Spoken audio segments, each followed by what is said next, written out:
Good morning. This is Keloland on the Go with all you need to know in news and weather as you start your day. Sioux Falls police are searching for the man who opened fire inside a restaurant on the west side of the city. The shooting happened early Sunday morning at the Giliberto's restaurant near 41st Street and Sertoma Avenue. Police say there was a fight before a man fired a gun at the ceiling. Authorities say a person who tried to take the gun away from him was shot. Police say the victim is expected to survive. Investigators are hoping surveillance video helps them track down the shooter. A Sioux Falls man was arrested accused of chasing a 9-year-old boy and throwing a stun gun at the child's head. Police say some kids noticed Larry Newholy jumping on cars and yelling on Saturday evening in central Sioux Falls. One of the kids got scared, so he jumped on his bike and headed home. Police say Newholy chased him, and when the boy got close to his house, Newholy threw the weapon. The boy grabbed the stun gun, went inside, and locked the door. When police arrived, he was still in the street. He faces several charges, including child abuse and assault. More than 5,000 people watched the daily police briefing in September on Keloland.com. Every weekday at 10:30 a.m., Officer Sam Clemens gives a rundown of notable crimes in the city. Clemens says the goal is to keep the public informed. He became the public information officer 12 years ago. I've often said that it's really almost like having a complete career change within a career. Still a police officer, but I don't go out on the street. I don't take calls anymore. It's a whole different world, essentially. Clemens also shows up at many serious crimes like standoffs and shootings to talk with Keloland and other media outlets about public safety. You may notice something purple on patrol cars in the Sioux Falls area. Members of the Minnehaha County Family Violence Council placed ribbon magnets on Sheriff and Sioux Falls police cars. It's all for Domestic Violence Awareness Month. If you're a victim of domestic violence, you can reach out to law enforcement for help or use some of the resources we've provided in this story right here on Keloland.com. Now let's get a check of our weather with meteorologist Brian Karstens. A little rain out there this morning, Brian. Yes, indeed. And we'll add to what we had yesterday, which, by the way, on the 24-hour rain totals ending up 6,300 over in Pine Ridge. Sioux Falls area yet to see any rain, though. And you can see the stretches there just west of Sioux Falls, picking up some of that moisture down in Turner County and also west of Yankton. Now, on the satellite map, we still have that upper level low circulating there in western South Dakota. It's been a very slow feature to move out.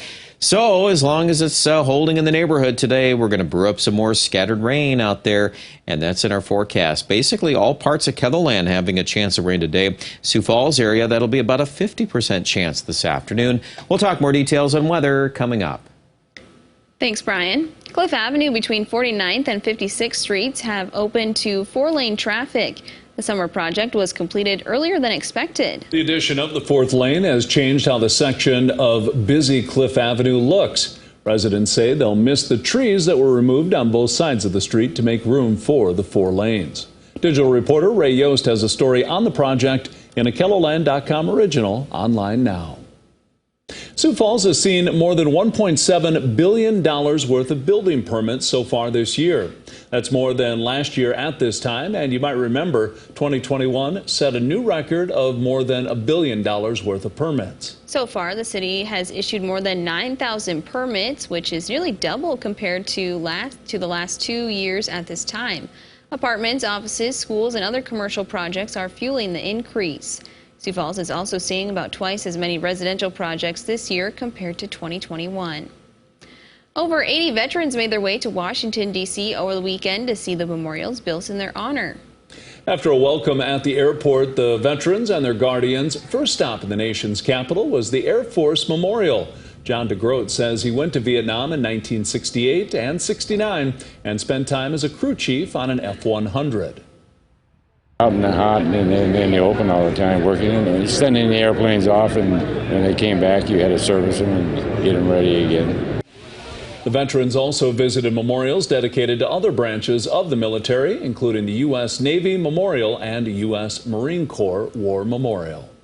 Monday, some local musicians stopped by Active Generations in Sioux Falls to sing a few Elvis songs that left residents all shook up. They are getting ready to perform Saturday night to help raise money for Midwest Honor Flight.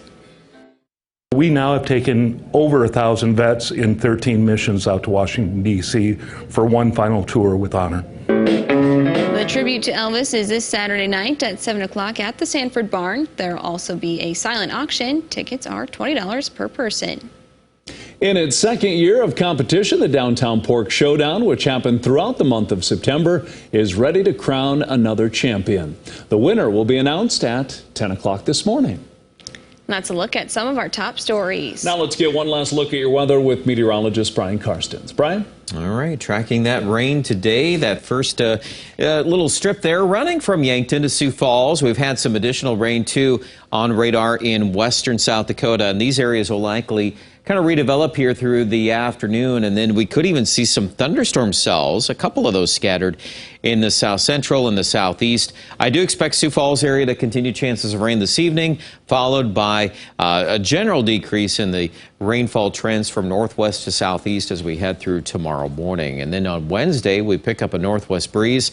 It should warm back up into the 70s, but that's a quick warm up followed by a pretty significant change on Thursday. We're going to see much cooler weather, highs in the 50s and some 30s at night, so get ready for that. 67 today, Brookings in your forecast. Again, scattered rain there.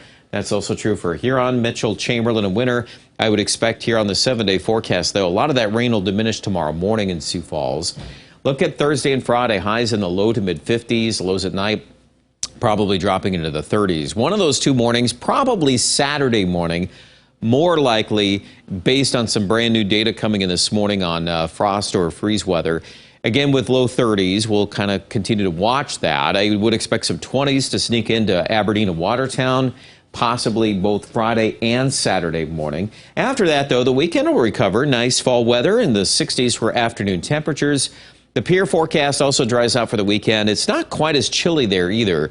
The coldest of this air is going to probably brush through Minnesota, but at any rate, it looks like it will cool down even Rapid City down to mid-50s for highs on Thursday and Friday. Even some more showers could develop on Thursday. Check out details on the weather online at KETTLELAND.com.